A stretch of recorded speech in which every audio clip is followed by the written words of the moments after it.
आप देख रहे हैं अपना बिहार। मैं हूं शुभी मिश्रा आपके साथ और बुलेटिन की शुरुआत करेंगे बड़ी खबर के साथ। नवादा से आपको बड़ी खबर बता दें, जहां अवैध कब्जे पर बुलडोजर चला है। कई सड़कों से अतिक्रमण हटाया गया। हिसुआ नगर परिषद क्षेत्र के अलग अलग हिस्सों में अतिक्रमणकारियों के विरुद्ध प्रशासन का बुलडोजर चला और अतिक्रमण को हटाया गया। इस दौरान अधिकारी और दुकानदारों के बीच में कई दफा कहा-सुनी भी हुई। हिसुआ के विश्व शांति चौक से लेकर गया road, Nawada road, Rajgir road और नरहट रोड से अतिक्रमणकारियों को हटाया गया। अतिक्रमण के कारण रोड पर पैदल चलना तक मुश्किल हो गया था और इसी को लेकर हिसुआ नगर परिषद के अधिकारियों ने अतिक्रमण हटाकर सड़क को साफ कराया। इससे पूर्व नगर परिषद के अधिकारियों ने सभी दुकानदारों को अतिक्रमण हटाने का नोटिस भी दिया था और शहर में प्रचार प्रसार भी करवाया, लेकिन आदेश का पालन नहीं करने पर नगर परिषद की टीम ने अतिक्रमण अभियान चलाया। वहीं कई दुकानदारों से फाइन भी वसूले गए। ये तस्वीरें आप देख पा रहे होंगे, जेसीबी और बुलडोजर की मदद से अतिक्रमण हटाने की कोशिश की जा रही है। नवादा की ये तस्वीर है। पहले भी इसको लेकर नोटिस जारी किया गया था। दुकानदारों को इस बात की सूचना पहले से दी गई थी, लेकिन जब आदेश का पालन नहीं हुआ तो ये कार्रवाई की गई। कई सड़कों पर अवैध रूप से चल रहे दुकानों को वहां से हटाया गया और अतिक्रमण मुक्त सड़क बनाने की कोशिश की गई।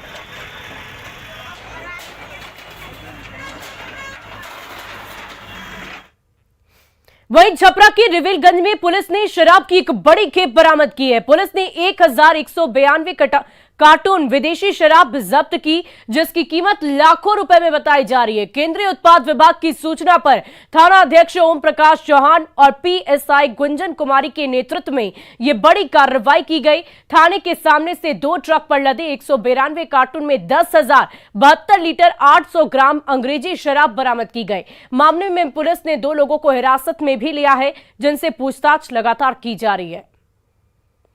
तो ये बड़ी खबर आपको बता रहे हैं। शराबबंदी वाले बिहार में एक बार फिर से शराब की बड़ी खेप बरामद की गई है और इस पूरी खबर की अधिक जानकारी के साथ हमारे संवाददाता संतोष हमारे साथ फोन लाइन पर जुड़ चुके हैं। संतोष, से शराबबंदी वाले बिहार में बार बार इस तरह की तस्वीर सामने आती है। कितने शराब के कार्टन बरामद किए गए? कब से ये खेल चल रहा था? काफी बड़ी मात्रा कही जा सकती है। 2 ट्रक में शराब लेकर के तस्कर जो है निकले थे और दूसरे जिले में जा रहे थे। सबसे अहम बात यह है कि माझी जो उत्तर प्रदेश से सटी हुई सीमा है, वो चेक पोस्ट है। वहां पे पुलिसकर्मी तैनात हो जाते हैं इस शराब को चेक करने के लिए, लेकिन वहां से पुलिसकर्मियों ने छोड़ दिया और उसके ठीक बाद दूसरे थाने में ये पकड़ा गया है। तो पुलिस की बहुत बड़ी चूक कही जा सकती है कि जहाँ पे बॉर्डर पे इस शराब की तस्करी को रोकने के लिए पुलिसकर्मियों की तैनाती की गई है, वो पुलिसकर्मी अब फेल साबित हो रहे हैं और दूसरे थाने की पुलिस पकड़ रही है। वो भी तब जब ये सूचना पटना में बैठे अफसरों तक पहुंची, उनके सूचना देने के बाद ये पूरी कार्रवाई की गई है। तो एक पुलिस की बड़ी चूक कही जा सकती है इस तरह से, चूंकि जो छपरा है उत्तर प्रदेश से सटा हुआ इलाका है, वहां लगातार शराब की खेप बरामद की जाती है, लेकिन ये जो खेप बरामद की गई वो काफी बड़ी खेप कही जा सकती है। लगभग 1200 कार्टून शराब जो बरामद की गई, उसकी कीमत लाखों में आकी जा रही है। 2 तस्कर गिरफ्तार किए गए हैं। देर रात की ये जो छापेमारी हुई थी, देर रात छापेमारी हुई थी, वाहन जांच किया गया था। जैसे पुलिस को सूचना मिली, पटना कंट्रोल रूम को माध्यम से सूचना मिली कि 2 ट्रक शराब आ रही है, उसके बाद पुलिस ने ये चेकिंग लगाई। माझी थाना से ये ट्रक पास कर गए थे और रिविलगंज में इन्हें पकड़ा गया है। अब जो 2 तस्कर पकड़े गए हैं, उनसे पूछताछ की जा रही है कि आखिर इसके फॉरवर्ड लिंक और बैकवर्ड लिंक कौन कौन है, कहाँ से शराब। जैसे कि शुरुआती जांच में जो डीएसपी है उन्होंने बताया है कि शराब पंजाब से लाई जा रही थी, पंजाब से ये खरीद करके लाई जा रही थी और बिहार में खपाने की इसको योजना थी। तो ये तमाम पहलुओं की जांच की जा रही है। हाल के दिनों में ये शराब तस्करी का एक बड़ा मामला छपरा में सामने आया है। जी, बहुत बहुत शुक्रिया संतोष हमारे साथ जुड़ने के लिए, तमाम जानकारी के लिए। तो ये बड़ी खबर आपको बता रहे थे। शराबबंदी वाले बिहार में एक बार फिर से शराब की ये बड़ी खेप बरामद की गई है। 11,000 लीटर शराब जब्त की गई। और अगली खबर पूर्वी चंपारण से, जहां एक मुखिया जी की मस्ती का वीडियो वायरल हो रहा है। मुखिया जी नर्तकियों के साथ भोजपुरी गाने पर जमकर ठुमके लगा रहे हैं। ये मुखिया जी गाने पर नर्तकियों के साथ मुखिया जी कमर तोड़ डांस कर रहे। मुखिया जी के डांस का वीडियो सोशल मीडिया पर तेजी से वायरल हो रहा। वायरल वीडियो सुगौली प्रखंड की एक पंचायत का बताया जा रहा है। तो ये तस्वीरें देखिए, जनप्रतिनिधि जिन पर जिम्मेदारी ये है कि इस तरह की तस्वीर अगर सामने आए तो उसे संज्ञान में लेकर उस पर कार्रवाई की जाए, उस पर कानून बनाया जाए। वो जनप्रतिनिधि ही अगर इस तरह से हरकत करेंगे तो सवाल उठने लाजमी है।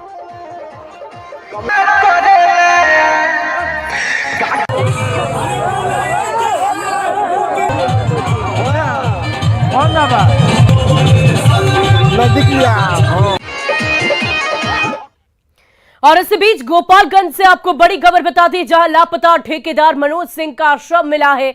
हत्या कर NH 27 के किनारे शव को फेंक दिया गया। बैकुंठपुर थाने के महारानी गांव के रहने वाले मृतक बता रहे हैं मनोज सिंह। कुचायकोट थाने के कोनहवा गांव की ये पूरी घटना है। वारदात के बाद शव को कब्जे में लेकर पुलिस फिलहाल पूरे मामले की तफ्तीश में जुटी हुई है। तो गोपालगंज से ये बड़ी खबर बता रहे हैं, जहां NH 27 के किनारे एक शव बरामद किया गया है। हत्या कर शव को फेंके जाने की आशंका व्यक्त की जा रही है।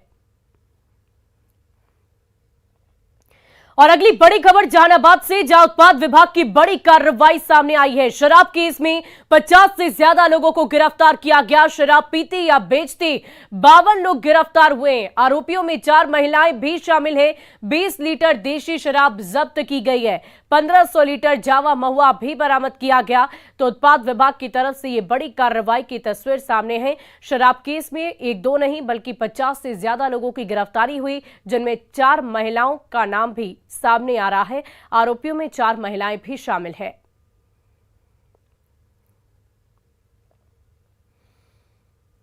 तो ये तस्वीरें आप देख पा रहे होंगे, उत्पाद विभाग की तरफ से ये कार्रवाई की गई है। 20,000 लीटर से ज्यादा शराब को नष्ट भी किया गया और 50 से ज्यादा लोग जिन्होंने शराब या तो पी है या उसकी खरीद बिक्री में शामिल थे, उनकी गिरफ्तारी की गई है। के सहयोग से सप्ताह में 2 दिन सामूहिक अभियान चलता था। एक बुधवार और एक शुक्रवार शनिवार चलता था। उसको अब चेंज करके सोमवार, बुधवार और शुक्रवार सप्ताह में 3 दिन कर दिया गया है। और ये 3 दिन हम लोग अरवल और जहानाबाद मिल करके, कभी हम लोग के यहाँ 2 दिन हो जाता है, कभी अरवल में 2 दिन सप्ताह में 2 हो जाता है। इस प्रकार से छापामारी अभियान लगातार जारी है। और देखिए, बीजेपी के राज्यसभा सांसद सुशील मोदी की शराबबंदी पर सवाल पर अब सियासत शुरू हो गई है। जेडीयू ने इस पूरे बयान पर आपत्ति जताई है। तो ये बड़ी जानकारी आपको दे रहे हैं सुशील मोदी के इस बड़े बयान पर। अब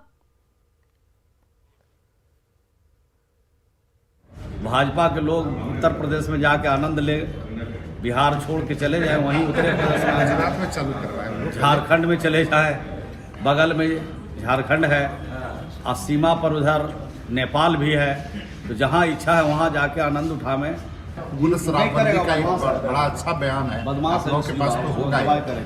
एक बार उनको याद क्यों नहीं दिला देते हैं आप लोग? जो बयान वो दिए थे, या तो वो बयान भूल गए हैं या फिर उस रास्ते से हट गया है।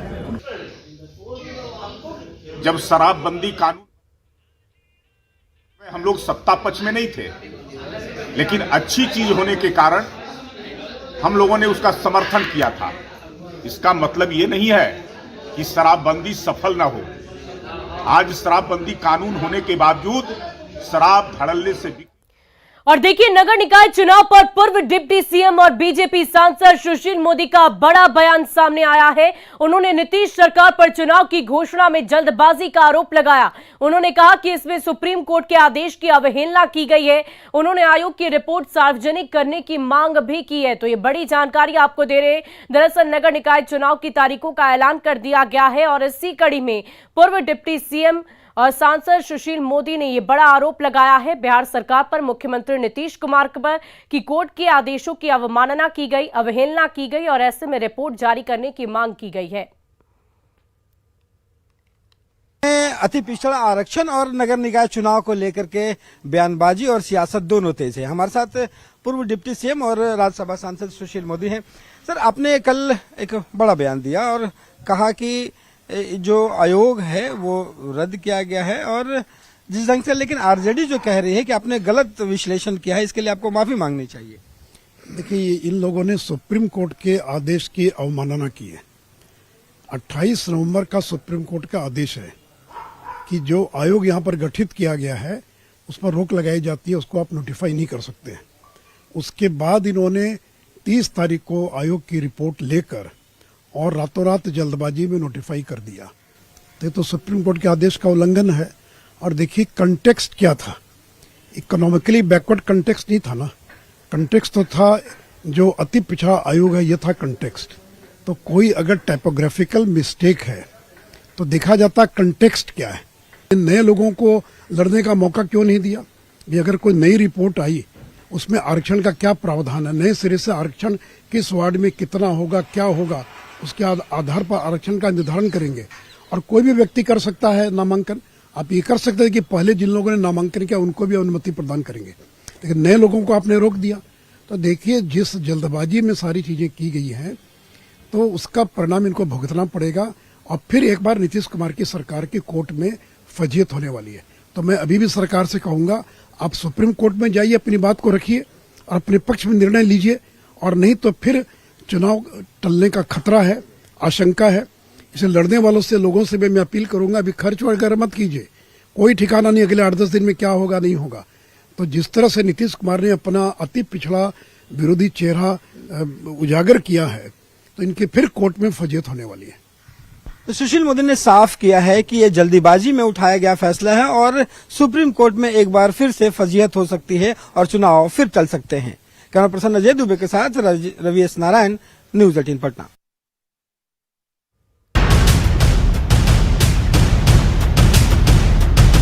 एक पिता होने के नाते ये तकलीफ हो रहा है मुझे।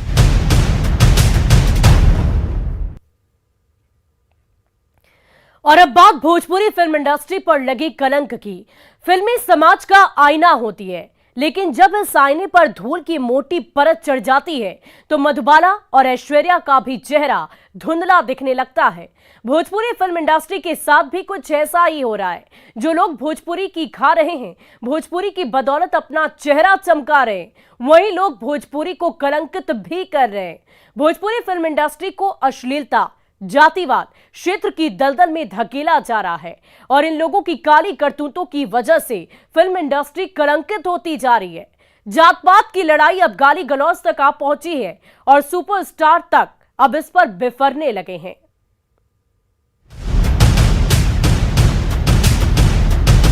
एक पिता होने के नाते ये तकलीफ हो रहा है मुझे। और देखिए, ताजा मामला भोजपुरी सुपरस्टार खेसारी लाल यादव से जुड़ा हुआ है। वैसे तो खेसारी लाल यादव अक्सर विवादों में रहते हैं और जब तक विवाद उन तक सीमित था तब तक वो बिल्कुल चुप थे, लेकिन अब जब मामला उनकी बेटी तक पहुंच गया तो उनका दर्द छलक उठा है। दरअसल सोशल मीडिया में आकर उन्होंने विरोधियों से ये अपील की है कि उनकी बेटी को विवादों के बीच में ना लाया जाए। उन्होंने यहां तक कह दिया कि अगर वो लोगों को ऐसा लगता है कि वो भोजपुरी और भोजपुरी समाज के लायक नहीं है तो वो भोजपुरी समाज और फिल्म इंडस्ट्री को छोड़ देंगे।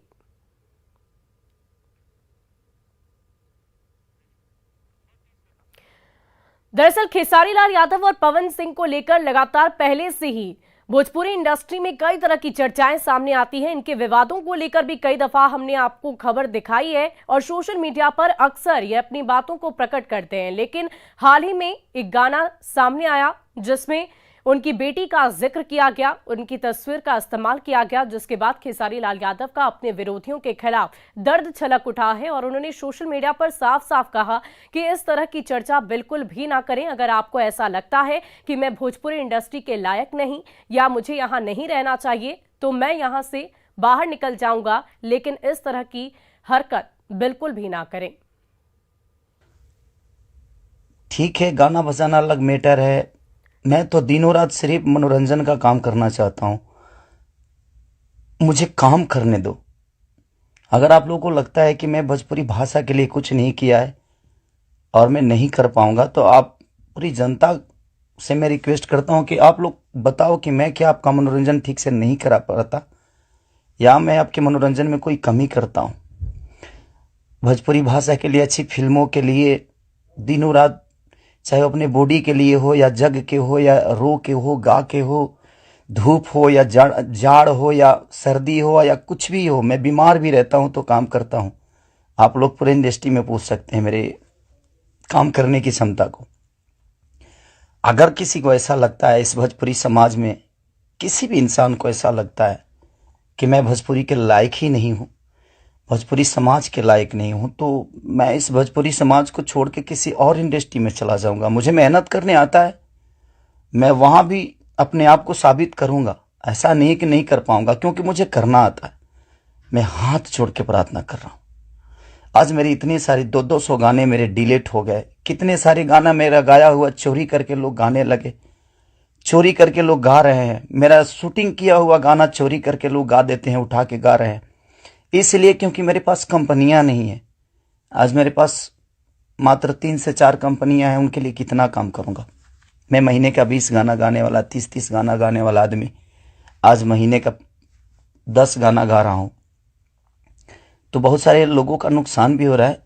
मेरा तो छोड़िए क्या नुकसान होता है नहीं पता, बट मैं 24 घंटा काम करने वाला आदमी, और मुझे एकदम रोक दिया गया है कि तू नहीं कर सकता। और ये कौन है क्या है नहीं पता, मेरे जीवन में क्यों आए कैसे आए, बट मैं सबसे रिक्वेस्ट करने यही आया हूँ। इतनी आज 3 बजे सुबह में, इंडिया के 3 बजे हुए, यहाँ तो 10 बज रहे हैं रात को। मैं आज पूरा दिन काम नहीं कर पाया, सुबह से खाया नहीं। रीज़न कि मैं एक पिता भी हूँ, एक इंसान के नाते एक पिता भी हूँ, एक कलाकार के नाते एक पिता भी हूँ। और देखिए, खेसारी लाल का वीडियो सामने आते ही दोनों के समर्थक आमने सामने हो गए और दोनों पक्षों के बीच अब घमासान शुरू हो गया है। गायिका नेहा सिंह राठौर ने खेसारी पर विक्टिम कार्ड खेलने का आरोप लगाया है और कहा कि इन्होंने भोजपुरी फिल्मों को गंदा किया। शिकायत लड़कियों से इसलिए है क्योंकि आजकल भोजपुरी में जो गाने बन रहे हैं, डिम्पलवा, कजलवा, कृतिया, मनीषवा, नेहवा, पूजवा टाइप लड़कियों के नाम लेकर के गाने बनते हैं, और यही लड़कियां उन्हीं अश्लील गायकों के साथ, सो कॉल्ड सुपरस्टार्स के साथ मंच पे कमर लचकाती हैं। और बाद में जब चीजें बड़ी और आगे बढ़ जाती हैं तो हे मेरे साथ तो ये हो गया, मेरे साथ तो वो हो गया। असली जिम्मेदार आप लड़कियां हैं। इन लोगों का मोराल ऐसे ही हाई नहीं है कि किसी का नाम लेकर के गा रहे हैं, ठीक है, और बात फिर कह देते हैं कि एक फलाना समाज, एक ढिमकाना समाज। अरे आपको भी पता है, आप ही लोगों ने गंद मचाना शुरू किया, ईरान बबुआन में पूरी भोजपुरी को बांट दिया, और इसके बाद रोना रोने चले आते हैं, ठीक है। बाद में लड़कियों की अभी कर लूं, इसके बाद मैं इन लोगों की भी मैं बात करूंगी। और देखिए, इस पूरे मामले पर अब सियासत भी शुरू हो गई है। नेताओं ने इन कलाकारों पर भोजपुरी के नाम पर अश्लीलता फैलाने का आरोप लगाया है। होती किस लिए है? जो भी कलाकार भोजपुरी के नाम पर अश्लीलता और समाज के बीच वैमनस्यता पैदा कर रहे हैं, उन कलाकारों को सलाखों के अंदर सरकार डाले। देखिए, मैंने उस समय भोजपुरी चैनल ज्वाइन किया था जब लोग हिंदी माध्यम छोड़ के भोजपुरी में आने से डरते थे और अपने करियर के लिए खतरनाक मानते थे। भोजपुरी मेरी बोली है, और मैं देखता हूं जब पवन और खेसारी जैसे लोगों को अश्लीलता फैलाते हुए, अभद्रता करते हुए, मतलब इस स्तर तक ये लोग लेके जाएंगे। भोजपुरी फिल्मों में भोजपुरी कलाकारों के द्वारा जो फूहड़ वाले गाने गाए जाते हैं, इससे भोजपुरी की गरिमा और मर्यादा धीरे धीरे समाप्त होती जा रही है। भोजपुरी तो मिठास भाषा के लिए जानी जाती है, और भोजपुरी को लेकर के कई कलाकार ऐसे हैं जो आज जनप्रतिनिधि हैं, माननीय सांसद भी हैं, उनको भी इस बात का ख्याल रखना चाहिए। लेकिन देखा जा रहा है कि जिस फुहड़ता को परोसा जा रहा है गाने के माध्यम से भोजपुरी फिल्मों में, ये चिंता का विषय है। इस पर भोजपुरी न सिर्फ 25 करोड़ लोगों द्वारा बोली जाने वाली भाषा है, बल्कि पूरी दुनिया में करोड़ों करोड़ लोग इसको पसंद करते हैं, सुनते हैं। भोजपुरी साहित्य, भोजपुरी गानों के शौकीन लोग पूरे विश्व में भरे हैं। हम किसी भी भाषा को जाति, मजहब, धर्म में बांट कर नहीं देख सकते हैं। और भोजपुरी गानों में अश्लीलता और विवाद पर जेडीयू सांसद सुनील कुमार पिंटू ने कहा कि अश्लीलता ही नहीं बल्कि इसमें कई बड़े कलाकारों को भी इन्वॉल्व किया जा रहा है। ये बहुत ही गलत काम हो रहा। अभी एक नया फिर शुरू हो गया है कि किसी के भी बच्चे का फोटो लगाकर कोई गाना लगा के लगा देना और भोजपुरी में अश्लीलता बढ़ाना, और अश्लीलता ही नहीं सिर्फ बल्कि कलाकार लोगों को भी इसके अंदर में कहीं ना कहीं बड़े कलाकारों को भी इन्वॉल्व किया जा रहा है। इसलिए ये बहुत ही गलत काम हो रहा है। भोजपुरी में अश्लीलता का कहीं कोई जगह नहीं है। और देखिए, जब इस तरह की खबरें सामने आती हैं तो हम ये सोचने पर मजबूर हो जाते हैं कि फिल्में जिसे समाज का आईना माना जाता है और फिल्म स्टार जो आइकन होते हैं आम लोगों के लिए, अगर ये आइकॉन फिल्मों में अश्लीलता परोसे, उनका समर्थन करे, जातिवाद और क्षेत्रवाद को बढ़ावा दे, तो आखिर क्या होगा? सवाल उठता है कि भोजपुरी फिल्मों में अश्लीलता का जहर आखिर किसने घोला? भोजपुरी फिल्म इंडस्ट्री में जातिवाद का जहर क्यों घोला? जातिवाद और क्षेत्रवाद का जहर इंडस्ट्री में किसने घोला? क्यों इस तरह की चर्चा बार बार होती है? जात पात की लड़ाई गाली गलौज तक आखिर क्यों आ गई? क्या पवन खेसारी भोजपुरी को बर्बाद कर रहे हैं? सुपरस्टार अगर गाली गलौज सिखाएंगे तो लोग क्या सीखेंगे? सुपरस्टार अगर जातिवाद फैलाएंगे तो समाज कहां जाएगा? क्या ये स्टार लोकप्रियता के लिए प्रदूषण फैला रहे हैं? क्योंकि ये सुपरस्टार आम लोगों के लिए आइकन होते हैं। ये जो भी करते हैं, उठते बैठते खाते पीते सब कुछ लोग इन्हें फॉलो करते हैं। और इसके बाद अगर इस तरह का घिनौना रास्ता ये अख्तियार करते हैं तो सवाल उठते ही हैं। और सवाल तो ये भी है कि क्या कामयाबी के लिए घिनौना रास्ता इनकी तरफ से अख्तियार किया जा रहा है? और चलिए अब बढ़ते हैं अगली खबर की ओर। अगली खबर राजधानी पटना से है, जहां की कृति राज सिंह ने बिहार और देश का नाम रोशन किया है। खुसरूपुर के बड़ा हसनपुर की रहने वाली कृति राज सिंह ने न्यूजीलैंड के ऑकलैंड में आयोजित सब junior Commonwealth classic band championship में 6 गोल्ड मेडल जीतकर कमाल कर दिखाया। 57 किलोग्राम के भार वर्ग में उन्होंने 2 स्वर्ण पदक जीते, जबकि Commonwealth classical power lifting championship 2022 में 4 स्वर्ण पदक हासिल किए। इतनी बड़ी सफलता के साथ कृति राज सिंह इंडिया लौट आई है और कल राजधानी पटना भी पहुंचने वाली है, जहां उनके स्वागत की भव्य तैयारियां की जा रही है। और एक बार फिर से सावधान करने वाली खबर मुजफ्फरपुर से, जहां की हवा बेहद खतरनाक होती जा रही। शहर का AQI 367 पर पहुंच गया है और ऐसे में शहर के लोग मास्क लगाकर घर से निकलने को मजबूर हैं। और अधिक जानकारी दे रहे हैं संवाददाता प्रियांक सौरभ।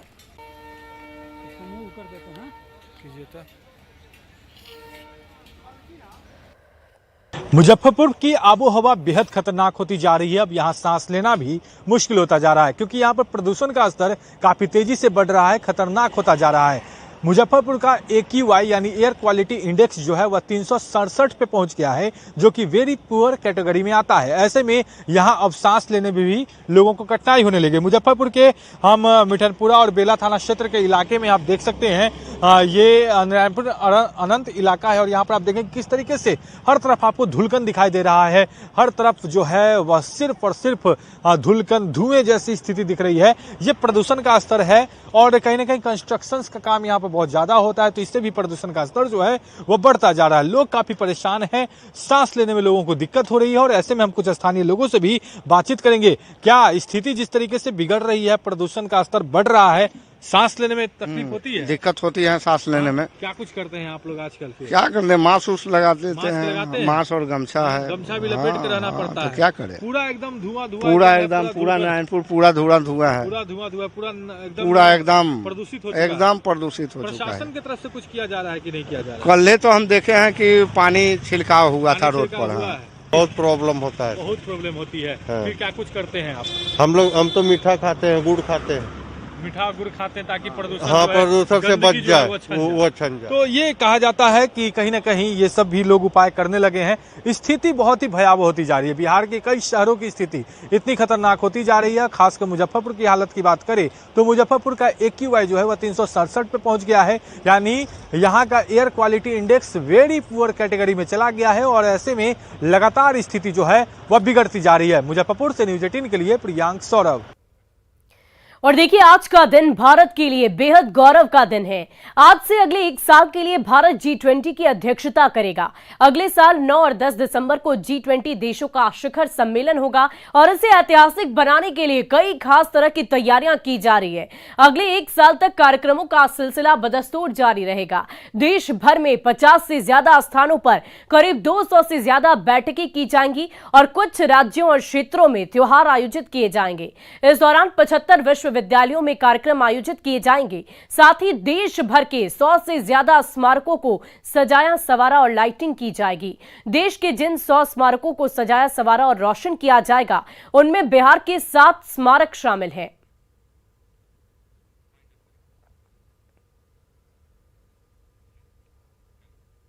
और फिलहाल इस बुलेटिन में अभी के लिए बस इतना ही, लेकिन न्यूज़ 18 बिहार झारखंड पर खबरों का सिलसिला लगातार जारी है।